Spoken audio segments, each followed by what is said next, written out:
आखिर क्या हुआ जब महाभारत के 16 साल बाद महारथी कर्ण की आत्मा पांडवों से मिलने आई। फिर अर्जुन ने जो किया देखने के बाद आपके भी रोंगटे खड़े हो जाएंगे।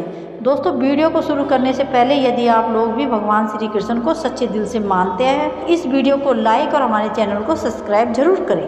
दोस्तों, महारथी कर्ण पांडवों के भाई थे, लेकिन फिर भी वह पांडवों से दुश्मनी का भाव रखते थे।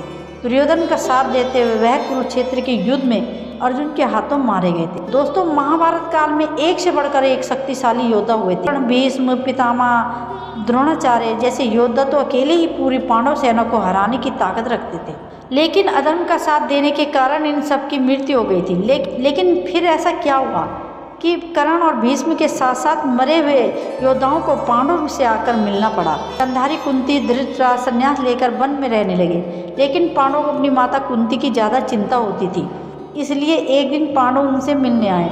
जब पांडव कुंती से मिलने जाते हैं, तब वहाँ महर्षि वेदव्यास कुछ मुनियों के साथ आते हैं। पांडव और धृतराष्ट्र महर्षि वेदव्यास के साथ कुंती, गांधारी, सुभद्रा दिव्य कथाओं की चर्चा करने लगते हैं। तभी महर्षि वेदव्यास धृतराष्ट्र से कहते हैं, महाराज, आपके हृदय में जो भी कहने की इच्छा हो शीघ्र कह दीजिए, मैं सब कुछ जानता हूँ। आप निरंतर अपने मरे हुए पुत्रों के शोक में निरंतर जलते रहते हैं। महाराज, गांधारी, कुंती और द्रौपदी के हृदय में जो दुख ऐसा बना रहता है वह भी मुझे पता है।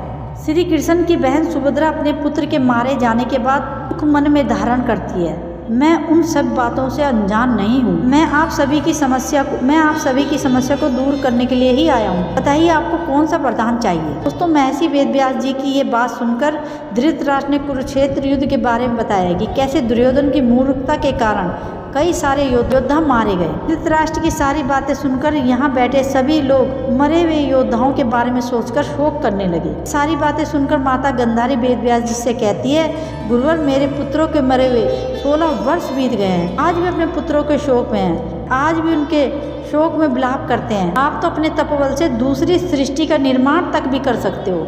एक बार राजा धृतराष्ट्र को उनके मरे हुए पुत्रों को से मिलाना आपके लिए कौन सी बड़ी बात है। मुझे अपनी सारी पुत्र वधू में सबसे अधिक प्रिय है। इस बेचारी के भाई, बंधु, पुत्र सभी मारे गए, जिससे ये दुखी रहती है। श्री कृष्ण की बहन सुभद्रा हमेशा अपने पुत्र अभिमन्यु के वध से दुखी रहती है। जब गांधारी ने यह कहा, तब कुंती ने अपने महान तेजस्वी पुत्र को याद किया। महर्षि वेदव्यास ने कुंती की ओर देखा और उन्होंने उनसे पूछा कि हे देवी, आप किस शोक में डूबी हो, कहने की इच्छा हो तो कहो। कुंती ने सिर झुकाकर महर्षि वेदव्यास को प्रणाम किया और लज्जित होकर उन्हें कर्ण के त्याग के बारे में बताया, कैसे उन्होंने एक नवजात शिशु को गंगा नदी में प्रभावित कर दिया था। सबकी बातों को सुनकर मुनिवर वेदव्यास ने कहा, आज सारा संसार मेरे तपोबल को देख लेगा। गांधारी, आज रात को तुम अपने पुत्र भाइयों को, उनके मित्रों को देखोगी।